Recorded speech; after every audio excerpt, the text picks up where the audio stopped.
ఈరోజు వీడియోలో కొంచెం ఫేస్ కొంచెం బాగోదు, కొంచెం అడ్జస్ట్ అవ్వండి. సో ఇంక స్టార్ట్ చేద్దాం.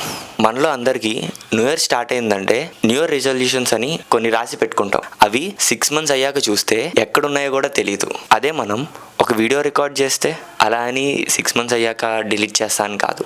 బిఫోర్ ఇయర్ కంప్లీట్ అయ్యేలోపు నేను నా బకెట్ లిస్ట్ ఉన్న 3 things కంప్లీట్ చేస్తానని అనుకుంటున్నాను.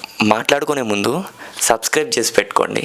బకెట్ లిస్ట్లో ఉన్న ఫస్ట్ది నేను కన్సిస్టెంట్గా అటెండ్ చేయాలి, అది కూడా నా స్టైల్లో. నెక్స్ట్ వీడియో నుంచి మ్యాక్సిమం చూస్తారు మీరు. అండ్ మన తెలుగు కాంటెంట్ స్పేస్లో నెట్వర్కింగ్ అనేది బిల్డ్ చేసుకోవాలి. ఎందుకంటే కాంటెంట్ క్రియేషన్ అనగానే మనకి ఫస్ట్ థింగ్ కొత్త మనుషుల్ని కలాలి, అలానే కొత్త వాళ్ళతో మాట్లాడుతూ ఎక్స్పీరియన్సెస్ని గెయిన్ చేయాలి.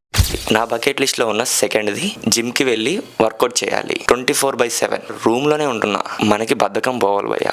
మనం స్టార్ట్ చేసిన ఈ కాంటెంట్ క్రియేషన్లో సెల్ఫ్ డిసిప్లిన్ అనేది చాలా ఇంపార్టెంట్. ఎందుకంటే ఒక వీడియో రికార్డ్ చేసిన దగ్గర నుంచి ఎడిట్ చేసి అప్లోడ్ చేసేంత వరకు మనం కన్సిస్టెంట్గా ఉండాలి. మన ఈ వర్క్ ఎవరూ చెప్పట్లేదు, మనకి మనము చేస్తుంది. కాబట్టి మనకి డిసిప్లిన్ అనేది చాలా ఇంపార్టెంట్. అది రావాలి అంటే జిమ్కి కన్సిస్టెంట్గా వెళ్తుంటే మనకు ఒక డిసిప్లిన్ అనేది వస్తుంది అని నా ఒపీనియన్.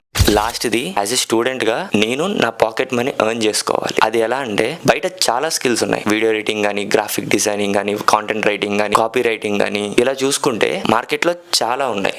కానీ ఇందులో నాకు నచ్చిన ఒక స్కిల్ చూస్ చేసుకొని అందులో నుంచి మనీ ఎర్న్ చేయాలి. ఈ రోజు అయితే ఇక్కడ వరకే మాట్లాడుతున్నాం. నెక్స్ట్ వీడియోస్లో మన కాంటెంట్ స్టైల్ని అండ్ కొత్త వీడియోస్ని, కొత్త ఫార్మాట్స్ని మాట్లాడదాం. ఈ వీడియో కిందే. Thank you for watching.